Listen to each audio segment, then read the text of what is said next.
Bapak dan Ibu sekalian yang terkasih di dalam Tuhan. Salam sehat, penuh sukacita.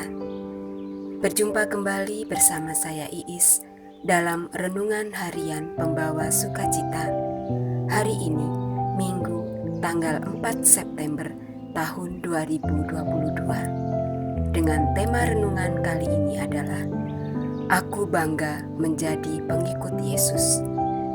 Renungan kali ini diambil dari Injil Lukas pasal 14 ayat 25 sampai dengan 33 yang berbicara tentang barang siapa tidak melepaskan diri dari segala miliknya, ia tidak dapat menjadi muridku.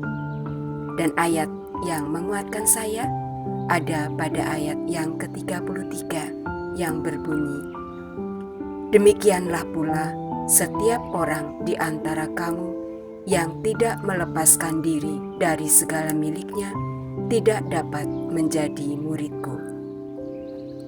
Bro dan sis serta Bapak dan Ibu sekalian yang terkasih di dalam Tuhan. Pada bacaan Injil hari ini, ada satu ayat di sana yang membuat saya bertanya-tanya. Lalu saya baca ulang di ayat tersebut yang berbunyi demikian.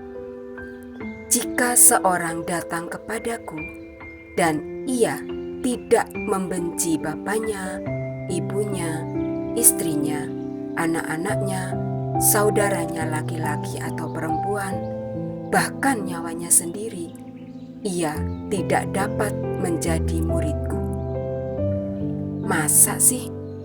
Tidak membenci itu seharusnya kita sudah bisa dong menjadi murid Yesus. Ajaran Yesus itu kan cinta kasih ya.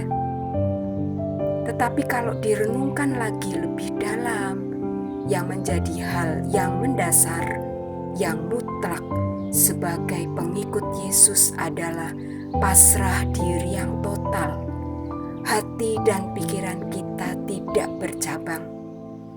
Kasih kepada Yesus harus melebihi apapun juga.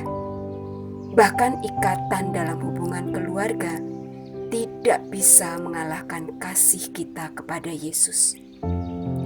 Menjadi pengikut Yesus dibutuhkan keberanian untuk menolak ajakan-ajakan kesenangan duniawi, siap dengan resiko dibenci, dikucilkan, bahkan sampai penganiayaan. Tetapi hadiah dari mengikuti Yesus adalah jaminan keselamatan dan kehidupan kekal di surga. Bro dan sis serta Bapak dan Ibu yang terkasih di dalam Tuhan, sharing saya kali ini, kehidupan saya sebelum saya mengikuti Kemba Berkat adalah senang membelanjakan uang untuk barang-barang keperluan pribadi saya saja. Tidak hanya itu saja, dulu saya senang untuk wisata kuliner. Begitu anak-anak masuk sekolah, hampir setiap hari janji temu, nongkrong dengan teman, sampai jam pulang sekolah. Intinya, gaji suami saya pakai untuk foya-foya. Kalau teringat bagaimana kehidupan saya yang dulu, yang tidak memperhatikan keluarga, ada rasa sesal yang begitu besar yang membuat saya susah untuk bernafas dengan lega. Tetapi Tuhan Yesus yang adalah luar biasa, mampu mengubah hati saya. Begitupun hidup rohani saya, Tuhan pulihkan. Tidak ada kata terlambat kalau Tuhan sudah berkehendak. Tidak ada yang mampu menghalangi kita untuk menjadi manusia yang baru, seturut rencana dan kehendak Tuhan sendiri. Sebagai refleksi untuk saya, bro dan sis serta Bapak dan Ibu sekalian, sejenak merenungkan segala kebaikan Tuhan di sepanjang hidup kita. Siapkah kita untuk selalu diutus Tuhan dengan tanpa ada rasa keraguan dalam hati kita? Marilah berdoa. Dalam nama Bapa dan Putra dan Roh Kudus. Amin.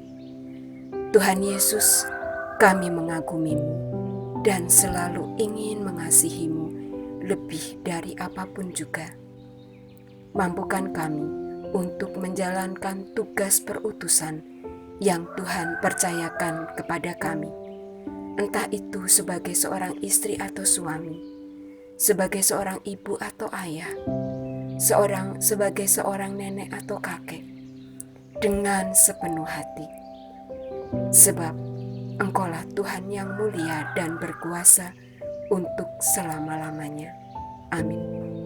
Kemuliaan kepada Bapa dan Putra dan Roh Kudus, seperti pada permulaan, sekarang, selalu, dan sepanjang segala abad. Amin.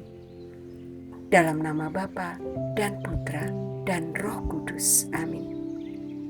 Terima kasih Bro dan Sis, serta Bapak dan Ibu sekalian yang terkasih di dalam Tuhan. Salam sehat, penuh sukacita. Tuhan memberkati.